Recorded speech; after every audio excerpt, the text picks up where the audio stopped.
Tema hari ini adalah Ramadan di perantauan antara rindu dan syukur. Masya Allah. Nangis, dia berada di kota Saudi Arabia. Dia nggak bisa pulang, pikiran hati ini ada di negeri Indonesia, kata dia. Maka sepanjang rasa syukur itu ada di hati kita, Allah Subhanahu wa Ta'ala akan menambah nikmat-nikmat tersebut. Buat apa kita banyak rezeki kalau tidak membuat saudara kita bahagia?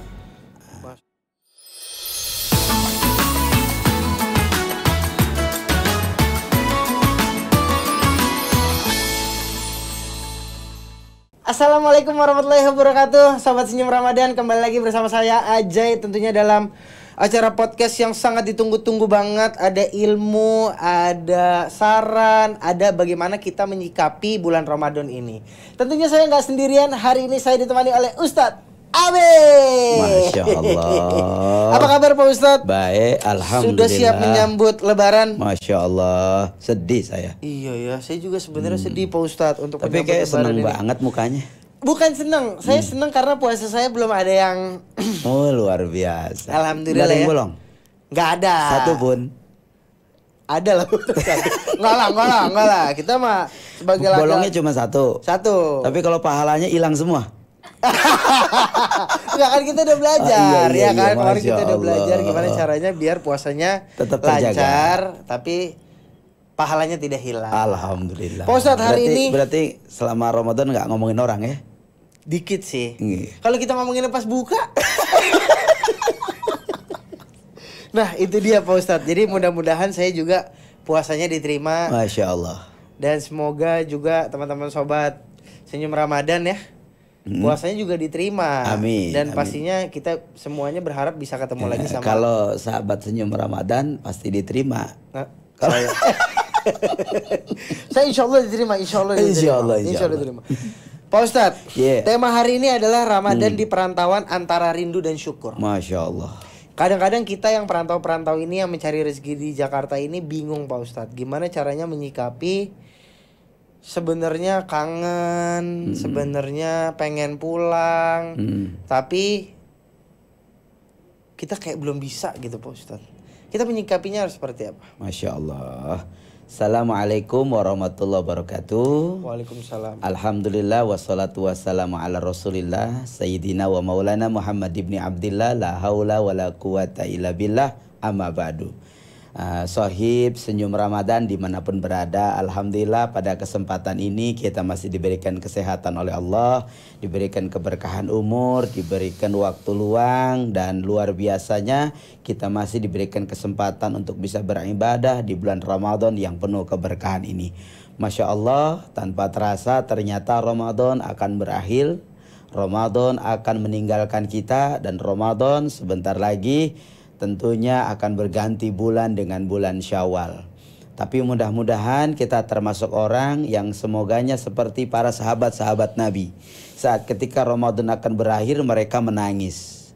Mereka bersedih, mereka takut. Apa yang ditakutkan? Mereka khawatir kalau Ramadan tahun yang akan datang, mereka tidak dipertemukan kembali.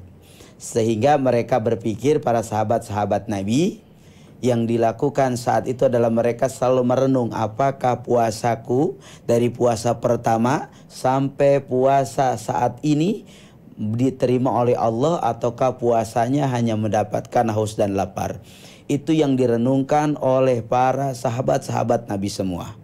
Sehingganya ketika saat ini bagi teman-teman para sohib-sohib Senyum Ramadan yang kebetulan Ramadannya berada di luar kota, Ramadannya berada di luar negeri, Ramadannya berada jauh dari keluarga, tentunya jangan sampai ada hal yang membuat ibadah kita malah tambah berkurang, atau ibadahnya tidak khusyuk, atau ibadahnya malas-malesan karena mungkin kenangan-kenangan bersama orang tua teringat kembali. Biasanya kalau sudah mendekati daripada akhir Ramadan, rasa rindu dengan kampung itu makin besar.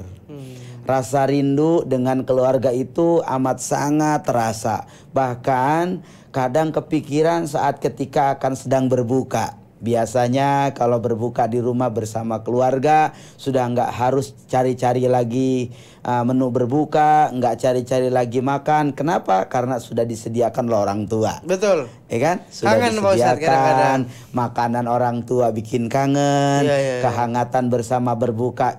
Masya Allah, itu hal yang sangat dirindukan bagi teman-teman yang ada di luar kota, di luar negeri, bahkan dalam perantauan yang boleh jadi bisa saja ada yang sudah 2 tahun, 3 tahun, 5 tahun, bahkan 20 tahun dia belum pulang ke rumah. Tentu perasaan itu tidak bisa digambarkan begitu saja. Tapi oleh karenanya jangan sampai itu semua merubah daripada kualitas ibadah kita kepada Allah Subhanahu wa taala, sehingga walaupun dalam kondisi jauh, dalam kondisi jarak yang tidak memungkinkan untuk bisa bersama, tapi tetap kualitas ibadahnya harus terjaga. Sehingganya para sahabat Nabi saat itu mereka memikirkan adalah apa? Memikirkan jangan sampai puasa dari awal Ramadan sampai 10 Ramadan, 15 Ramadan, 20 Ramadan, 25 Ramadan itu menjadi sesuatu ibadah yang hanya mendapatkan haus dan lapar tapi tidak diterima oleh Allah Subhanahu wa taala. Naudzubillah summa naudzubillah. Sehingga kata Nabi, salah satu amalan yang tentunya itu disukai oleh Allah Subhanahu wa taala adalah jihadu fi sabilillah. Orang yang sedang berjihad di jalan Allah. Salah satunya siapa? Orang-orang yang sedang mencari kehidupan. Orang-orang yang sedang berusaha, orang-orang yang sedang berikhtiar, orang-orang yang sedang berjuang ingin membahagiakan keluarganya walaupun jarak waktu yang menjadikan satu hal yang menjadikan ia berpisah dengan keluarga, jarak yang menjadikan dia berpisah dengan saudara, dengan keluarga, dengan istri, dengan anak, dengan yang lainnya. Tapi saat ketika kita niatnya jihad fisabilillah, maka amalan ini ternyata adalah amalan yang dicintai Allah Subhanahu wa taala. Sehingga amat sangat bersyukur para sohib-sohib senyum Ramadan kalau perantauannya kita tujuannya karena Allah, pengen membahagiakan orang banyak, pengen membahagiakan istri, pengen membahagiakan anak, pengen membahagiakan keluarga, maka saat niatnya jihad fisabilillah, maka Masya Allah ini amalan mendatangkan daripada cintanya Allah Subhanahu wa taala. Amin ya rabbal alamin. Pak Ustadz, tapi ada nggak sih kisah-kisah yang mungkin Pak Ustadz sudah dengar atau bahkan Pak Ustadz alami bahwa orang yang ternyata puasanya jauh dari rumah atau di perantauan itu ternyata bisa lebih baik daripada di rumah? Ada satu cerita dari sahabat saya. Kemarin lalu dia telepon saya, dia menangis, dia berada di kota Saudi Arabia. Dia nggak bisa pulang karena memang kontrak kerja yang belum memungkinkan untuk pulang. Tapi ternyata pelajaran yang dia ceritakan kepada saya, Ustadz, dari jarak jauh saya bukan berarti saya tega meninggalkan keluarga. Pikiran hati ini ada di negeri Indonesia, kata dia. Perasaan ini tidak bisa dibohongi. Rasa ketika ingat kepada keluarga itu amat sangat menyakitkan. Dalam arti menyakitkan itu bahwasanya kerinduan itu tidak bisa terbayar dengan apapun. Tapi karena ini adalah pilihan yang tentunya ingin tujuannya membahagiakan keluarga, maka dia merasa tetap harus menenangkan hatinya. Sehingga pelajarannya adalah apa? Pelajarannya dia mempunyai skill dalam menjalani kehidupan. Akhirnya dia menjadi orang yang kuat mentalnya. Dia menjadi orang yang tahan banting, dia menjadi orang yang rajin, dia menjadi orang yang fokus terhadap pekerjaan, dia menjadi orang yang bagaimana tujuannya, dia punya cita-cita ingin membahagiakan banyak orang. Dan ini menjadi hikmah besar karena jarak jauh membuat hikmah dia menjadi orang yang bisa mensukseskan, membahagiakan, menyenangkan orang-orang yang dia cintai di kampungnya. Sehingga Masya Allah luar biasa. Dia sampaikan kepada saya, kesedihan itu ada Ustadz. Tapi terbayar kesedihan itu ketika melihat orang tua saya senyum bahagia saat dia bisa beli sawah. Masya Allah. Masya Allah. Dia bahagia ternyata tetesan keringat yang dikeluarkan oleh seorang anak yang jauh ada di negeri timur sana. Di Arab Saudi dia bekerja. Tiap hari dia kumpulkan uangnya, pendapatkannya dia kumpulkan. Saat dia transfer ke orang tuanya, lalu orang tuanya berikan sawah. Saat orang tuanya bilang, Alhamdulillah nak, dulu mah kita makan aja susah. punya beras saja nggak ketemu, kata dia. Tapi hari ini Masya Allah nak, berkat barokah doa mama dan anakku tersayang mau bekerja untuk membahagiakan keluarga. Alhamdulillah sekarang kita sudah punya sawah 50 hektar, Masya Allah. Saking luar biasa fokus daripada dia bekerja. Kalau 50 hektar di kampung kan 200.000 semeternya bang. Iya benar. Ya kalau dikalikan 50 hektar ya masih kehitung lah. Nah ini luar biasa. Sehingga ternyata hikmah dari jarak jauh bukan menjadikan sesuatu yang membuat dia, sahabat saya ini, menjadi orang yang akhirnya lalai, menjadi orang yang akhirnya leha-leha, menjadi orang yang akhirnya tidak mau ngapa-ngapain. Ternyata hikmahnya malah ada skill dalam menjalani kehidupan. Dan ini dia tidak temukan kecuali dengan pelajaran hidup yang Allah berikan kepadanya. Sehingganya kata Nabi, kalau dia menjalani ikhlas, cucuran keringat bagi orang-orang yang bekerja. Kata Nabi nih, saat ketika orang bekerja, cucuran keringatnya membasahi seluruh badannya, maka malaikat menghitung cucuran keringat itu diganti daripada ampunan dosa dari Allah Subhanahu wa taala. Masya Allah. Makanya sebanyak keringat yang dikeluarkan oleh orang yang sedang perantauan, yang sedang bekerja, yang sedang mencari nafkah, yang sedang berusaha, sebanyak itu pula Allah menggugurkan dosa-dosanya. Maka besok kalau abang punya anak perempuan misalkan, ya, sampaikan sama anak abang, anakku nanti kalau kamu cari calon suami, cari yang keringatnya banyak. Agar bisa menggugurkan dosa-dosanya. Iya ya. Makanya dari itu mungkin kita kalau kerja di luar atau kita jauh dari perantauan ya, Pak Ustadz, mungkin kita harus punya mental dan keyakinan bahwa kita jauh dari rumah atau jauh dari orang tua, tapi punya tujuan untuk membahagiakan orang tua. Betul, punya tujuan hidup, punya planning yang jelas, juga ini akan mengasah daripada kemampuan kita. Skill kita di mana nih? Ketika skill kita, karena manusia itu adalah Allah menciptakan sebaik-baiknya bentuk. Jadi dalam diri kita ini terdapat kemampuan yang tidak pernah dimiliki oleh makhluk lain. Sehingga ketika kita kembangkan, kita bangun, kita fokus, skill itu akan bisa diciptakan. Asal yang terpenting adalah apa? Ada kemauan dari diri kita. Oleh karenanya la yughayyiru ma biqaumin hatta yughayyiru ma bi anfusihim. Tidak akan ada perubahan pada diri seseorang kalau orang itu tidak mau merubahnya.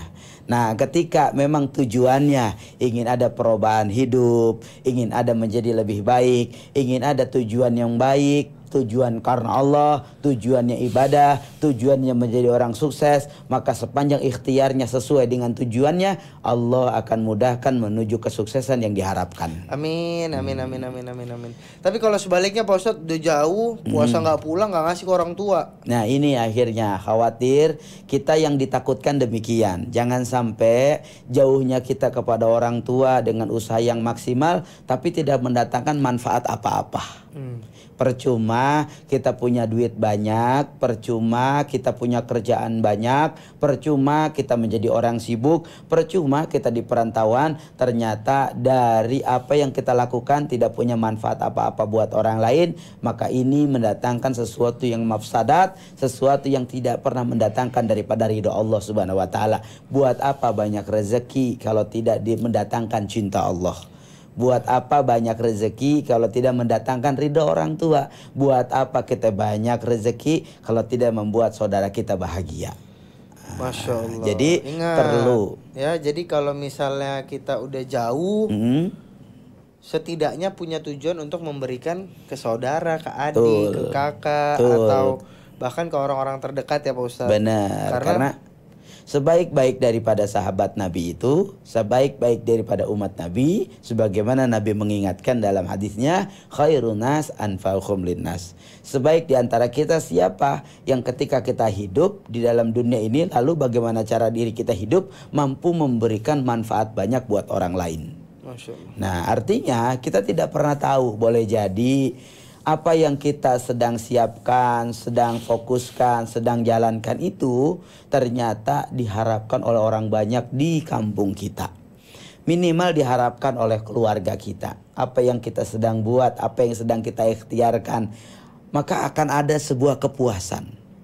Apa kepuasan bagi mereka yang merantau? Apa kenikmatan bagi mereka yang sedang berjuang di luar kota, di luar negeri adalah apa? Kepuasannya saat ketika orang tua yang kita tinggalkan, lalu ketika mereka menikmati rezeki yang kita sedang usahakan dan ikhtiarkan, lalu mereka mengucapkan alhamdulillah, sebetulnya itu adalah sebaik-baik amal yang kita berikan kepada orang yang kita cintai. Masya Allah. Itu, maka berbahagialah buat teman-teman yang ada di luar negeri, yang ada di perantauan, yang dimanapun. Kalaupun jarak boleh memisahkan, tapi ternyata jarak itu membahagiakan buat orang lain. Masya Allah, iya akhirnya benar juga ya Pak Ustadz. Jadi kalau kita punya pekerjaan di luar negeri, setidaknya kita harus ingat dengan orang yang ada di rumah. Betul. Karena doa orang yang ada di rumah itu justru bisa kita bikin. Masya Allah. Kita nyampe di situ. Iya, tiap saat. Iya. Kita lagi kerja di perantauan, di luar negeri, di luar kota, yang doain di rumah tiap waktu. Ya Allah, doain anak saya biar selamat. Ya Allah, doain suami saya biar selamat, biar pekerjaannya lancar, biar dimanapun hidupnya dijaga oleh Allah. Maka inilah ketika kita di perantauan dimanapun, doa-doanya orang-orang terdekat kita itu tiap saat, tiap detik buat kita. Betapa tidak beruntung kita, boleh jadi selamatnya kita, lancarnya urusan kita, berkahnya rezeki kita, banyaknya kegiatan kita. Kenapa? Bukan karena hebatnya kita, boleh jadi salah satu sebabnya karena doa-doa orang-orang yang mencintai kita. Nah, maka ini sehingga kedua hal yang harus kita bangun adalah mampu bisa beradaptasi dengan siapapun. Ini penting. Dimanapun kita berpijak, di situ kita harus bisa menapaki kaki kita di atas buminya. Apa maksudnya? Dimanapun kita ada, kita harus bisa melebur.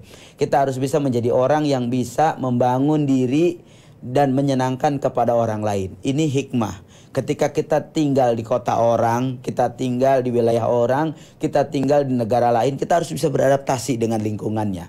Jangan akhirnya kita merasa paling bisa sendiri. Jangan kita merekedeweng. Jangan kita akhirnya menjadi orang yang tidak pernah bisa mampu menghargai orang lain. Jangan kita menjadi orang yang tinggi hati.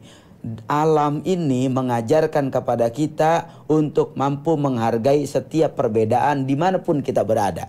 Sehingga ketika mampu kita mengembangkan diri, menata diri, lalu kita membangun diri dimanapun kita berpijak, maka kita pasti akan disukai banyak orang. Tapi kalau kita tidak punya karakter, kita tidak punya etika, kita tidak punya rasa jiwa pekerja keras, kita tidak fokus untuk berjuang, kita tidak konsentrasi dalam pekerjaan kita, maka boleh jadi itu akan menjadi sesuatu yang akhirnya merugikan pada diri kita semua. Sehingga ini adalah keberkahan yang Allah berikan kepada kita, di mana kesempatan itu tidak Allah berikan kepada orang lain. Kesempatan ketika ke dalam perantauan, di kota lain, di negara lain, di bulan Ramadan yang penuh keberkahan, belum tentu Allah berikan kesempatan itu kepada orang lain, padahal orang lain masih berbondong-bondong ribuan sedang mendaftar.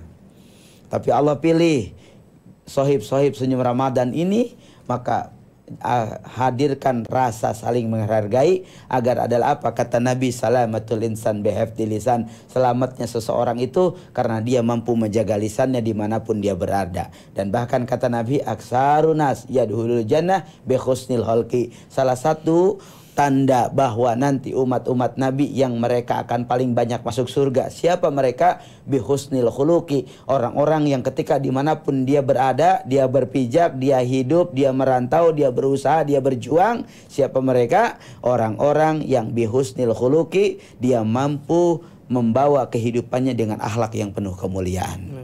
Maka ini yang dibangun. Jangan sampai kita diingatkan oleh orang tua kita sebelum merantau, nah baik-baik di sana, jaga dirimu, jaga badanmu, titip dirimu kepada Allah Subhanahu wa taala, jaga lisanmu, jaga perbuatanmu, jaga akhlakmu. Jadi apa yang kita lakukan kalau salah, sebetulnya tanpa kita sadar kita telah menyakiti orang-orang yang ada di rumah kita.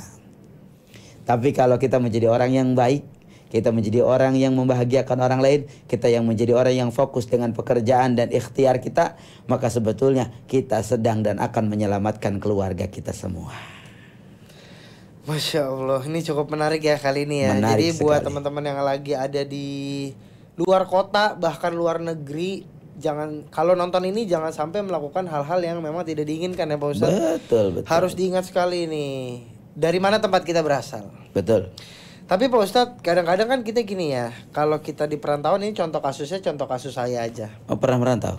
Pernah merantau. Di mana? Dari Jakarta ke Bali. Bagaimana perasaan itu? Pas Jauh. masuk, terus perasaan yang terjadi dalam diri seperti apa? Ada pernah merasa kesedihan? Ada Pak. Kayak apa itu? Saya merasa kesedihan kalau memang momennya lebaran kayak gini ya. Saya pertama harus jauh, terus sahur sendirian. Oke. Terus buka puasa juga kadang-kadang sendirian kan. Ada rasa kangen sama orang tua? Oh, kangen banget. Sampai kebayang? Iya. Sampai kedenger suaranya? Sampai meneteskan air mata. Ada momen yang nggak bisa dilupain? Betul. Apa tuh? Momen pada saat di Bali atau momen sama orang tuanya? Saat di Balinya dulu. Momen saat di Bali nggak bisa dilupain ya. Menyiapkan apa-apanya sendiri aja. Menyiapkan. Biasanya disiapin iya, orang tua. Biasanya disiapin. Terus mau makan apa ada gitu kan. Sampai pada akhirnya, oh ini kan lebarannya lah, waktu lebarannya lah. Wah itu seneng banget Pak Ustadz. Nah, cuman kita kadang-kadang yang saya pengen tanyain Pak Ustadz, gimana caranya biar kita tetap semangat Pak Ustadz, walaupun kita ada di perantauan, sahur sendiri, buka sendiri. Baik. Bikin kita kita harus menjalankan puasa ini dengan baik. Baik, Masya Allah. Ini yang paling penting. Teman-teman semua, jangan pernah bersedih. Kata Allah, Innallaha ma'ana. Allah itu akan bersama kita semua. Ingat bahwa keluarga di rumah, saudara di rumah, orang tua di rumah menantikan kita dalam keadaan sehat dan pulang dalam keadaan tidak ada apa-apa. Artinya bahwa yang membuat semangat kita adalah doa mereka. Yang membuat semangat kita adalah masa waktu yang begitu lama mereka menunggu kepulangan kita. Yang bikin semangat kita adalah senyum mereka saat kita mampu membahagiakan mereka. Maka jangan pernah keluar tangisan dari mereka karena kita sakit, kita tidak sehat, kita bermasalah, kita dalam masalah. Apa yang harus kita lakukan? Buat orang-orang yang kita cintai, walaupun jarak memisahkan, tapi karena doa mereka kita menjadi orang yang kuat di perantauan. Itu yang harus kita bangun. Apa yang membuat abang paling ingat sama orang tua? Mungkin karena kebiasaan dari kecil kalau kita keluar dari rumah cium tangan ya Pak Ustadz. Oke. Jadi kalau keluar rumah nggak cium tangan pada saat pertama kali ke perantauan, kayak ada yang aneh aja. Beda ya? Beda. Ada yang kurang? Ada yang kurang. Masya Allah. Belum dicium jidatnya sama ibu gitu. Ibu sekarang masih ada? Masih alhamdulillah. Ayah masih ada? Masih ada. Masya Allah. Alhamdulillah masih ada, dan ayah saya usianya 77 tahun ini. Sekarang juga abang lagi perantauan ini kan? Iya benar. Ibu di Sukabumi soalnya kan. Saya di Jakarta. Iya. Gitu lagi perantauan. Cuman mungkin kalau sekarang lebih kebiasa dan lebih harus siap menghadapi gitu. Jadi nggak ada kepikiran untuk mokel. Anak sekarang mokel gitu ya. Nah, saya bertanya sama abang kalau gitu, apa yang membuat abang kuat? Yang membuat saya kuat adalah ketika saya pulang ke rumah, saya bisa beliin apapun untuk ibu saya aja. Itu ya. Iya. Kalau kata orang yang mungkin sekarang ada di atas ya, di atas saya secara Di atas level. maksudnya apa tuh? Secara level ekonomi yang dulu merantau gitulah ya. Mumpung ibu masih ada. Oke. Jadi kalau pulang ngelihat sesuatu yang ibu misalnya pasang ngelebarin rumah lah Pak Ustadz. Masya Allah. Iya kan? Oh gitu ya. Terus kalau pulang ke rumah tuh ngeliat, iya ya, ternyata keren ya gitu. Pasang pagar baru, yang gitu-gitulah. Iya. Jadi kalau buat saya itu saya senang banget. Iya. Gitu. Pencapaian. Yang kayak, oh ini ada tanah mungkin 500 meter sedikit. Kebeli. Oh beli deh gitu. Akhirnya punya kita. Iya gitu, yang tadi diandai-andai. Masya Allah, luar biasa. Mungkin apa yang abang rasain juga dirasain sama sohib-sohib senyum Ramadan yang sekarang di luar kota atau di luar negeri. Kenapa? Karena mereka pun nggak ada lagi, kecuali yang mereka lakukan jauh itu bukan karena alasan apa coba? Alasan pengen membahagiakan orang-orang yang dicintai. Itu alasannya. Sehingga amat sangat berarti apa yang kita lakukan ketika semua itu terwujud dengan apa yang kita harapkan. Kesedihan tanpa terasa saat kita melihat orang yang kita cintai hidupnya bahagia, hidupnya tenang, hidupnya nggak kehujanan, hidupnya cukup dengan semua banting tulang keras keringat yang kita buat. Masya Allah. Masya Allah. Sehingga ini akan menimbulkan rasa syukur di hati kita. Nah, orang yang akan menimbulkan rasa syukur di hatinya pada konteks ini, dia akan selalu merasa cukup terhadap apa yang Allah kasih. Karena banyak orang yang kecenderungan di antara kita itu kurang syukurnya sama Allah, kurang berterima kasihnya kepada Allah. Padahal Allah udah kasih nikmat banyak, Allah kasih pekerjaan, Allah kasih rezeki yang luas, Allah kasih kesempatan yang mungkin belum Allah kasih kepada orang lain, tapi kepada orang ini Allah kasih. Amat sangat sayang kalau kita tidak jadi orang bersyukur.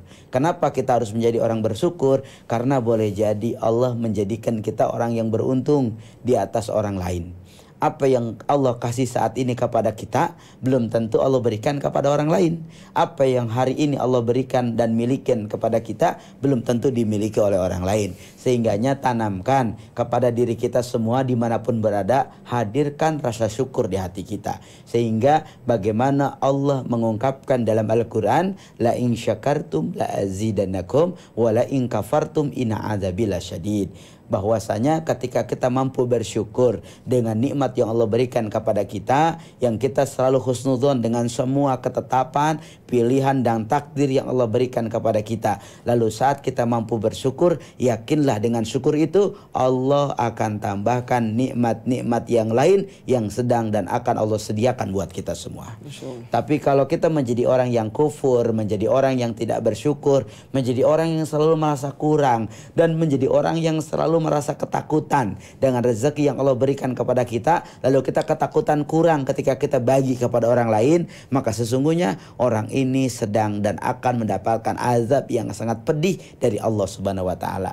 Maka jangan sampai perjuangan kita sia-sia kalau ternyata semua yang kita ikhtiarkan tidak mendatangkan ridha Allah, tidak mendatangkan manfaat bagi orang-orang yang kita cintai, dan tidak mendatangkan kebaikan bagi orang banyak. Naudzubillah, summa naudzubillah. Nauzubillah. Pak Ustadz, ini sebelum ke pertanyaan terakhir saya nih Pak Ustadz. Oke. Kalau kita misalnya posisi di luar negerinya itu kita jauh bener-bener dari, maaf ya, makanan halal Pak Ustadz. Baiknya kita seperti apa? Baik. Jadi memang ada kadang negeri, wilayah yang memang saat kita datengin itu tempat-tempat yang memang baratnya susah makanan yang halal. Nah, triknya gimana harus mencikapinya? Pertama, kita kalau bisa masak sendiri. Yang pertama, jangan banyak makan di luar yang kita nggak tahu kehalalannya. Yang kedua, stok mie, makanan-makanan mie kan itu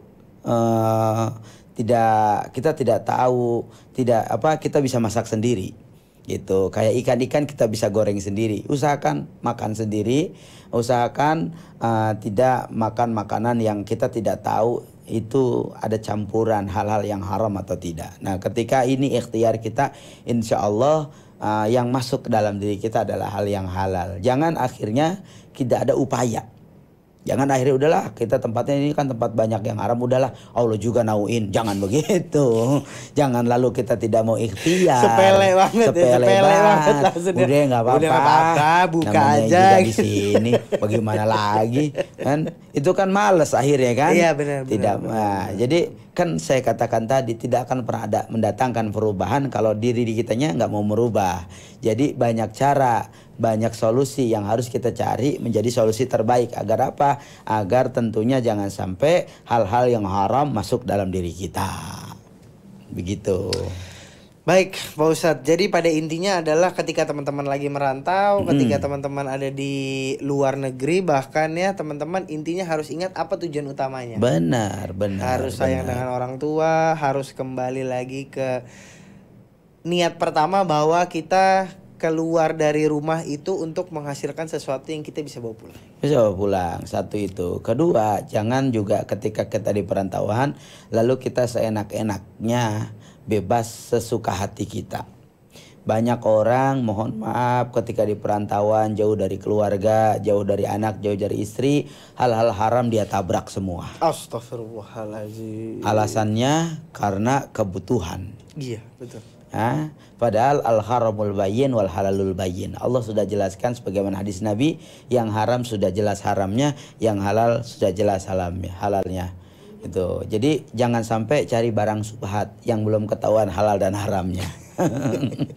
Pak Ustadz, kalau begitu boleh kasih kita satu ayat di tema kita hari ini Pak Ustadz? Masya Allah, tabarakallah. Terima kasih banyak teman-teman semua. Mari sama-sama kita bangun rasa syukur kita, sehingga mudah-mudahan dari rezeki yang Allah ikhtiarkan, yang Allah kasih kepada kita, dan yang kita ikhtiarkan menjadi sesuatu hal yang mendatangkan cinta Allah buat kita semua. Orang yang jihad fisabilillah, orang yang dicintai oleh Allah. Mereka yang bekerja dengan rasa syukur, sebagaimana kata Allah dalam keterangannya, la in syakartum la azidanakum wa la in kafartum inna adzabi lasyadid. Maka sepanjang rasa syukur itu ada di hati kita, Allah Subhanahu wa taala akan menambah nikmat-nikmat tersebut. Tapi saat ketika kita kufur, kita lupa sama Allah, kita tidak berterima kasih kepada Allah, tidak berterima kasih kepada manusia, dan tidak punya manfaat kepada orang lain, maka azab Allah pedih dan akan menunggu kita semua. Terima kasih banyak Pak Ustadz. Jadi intinya adalah semakin rasa syukur itu ada di dalam diri kamu, insya Allah Allah akan tambah nikmat yang ada di dalam hidupmu. Betul. Pak Ustadz, terima kasih banyak. Sama-sama. Sampai kita berjumpa di episode berikutnya. Sahabat Senyum Ramadan, terima kasih banyak yang sudah nonton. Pantengin terus podcast Senyum Ramadan karena tiap episodenya masih banyak sesuatu yang luar biasa dan tentunya unik dan kita bisa pelajari sama-sama. Betul. Terima kasih. Assalamualaikum warahmatullahi wabarakatuh. Waalaikumsalam warahmatullahi wabarakatuh.